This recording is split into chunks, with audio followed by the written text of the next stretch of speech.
Avant l'expiration le mois prochain du traité New START, le traité sur les armes nucléaires entre les États-Unis et la Russie, l'administration Biden a fait part de sa volonté de prolonger l'accord.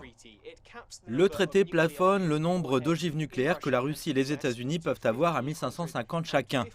La secrétaire de presse de la Maison-Blanche, Jen Psaki, a confirmé que l'administration Biden demandait une prolongation de 5 ans.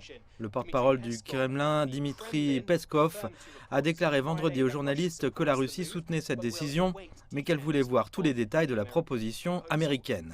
Des efforts avaient été faits par l'administration Trump pour renégocier le traité New START, mais les pourparlers avec la Russie ont finalement échoué.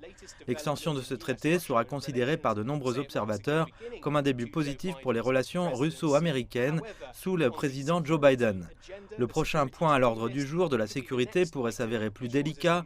La Russie dit qu'elle se retirera du traité Open Skies après le retrait des États-Unis l'an dernier. Le pacte permet aux signataires d'effectuer des vols de surveillance non armés au-dessus des territoires de l'autre.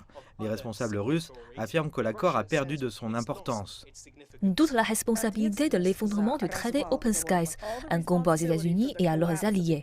Le retrait des États-Unis de l'accord a radicalement modifié la configuration qui a été fixée au cours des négociations et viole donc l'équilibre des intérêts des États participants. L'implication des États-Unis était la condition la plus importante pour la ratification de l'accord. Et il y a encore beaucoup d'autres domaines de discorde, avec Biden qui a commandé un examen du renseignement de l'activité russe comme l'un de ses premiers actes au pouvoir. Le nouveau conseiller à la sécurité nationale du président a également critiqué l'arrestation d'Alexeï Navalny, figure de l'opposition russe.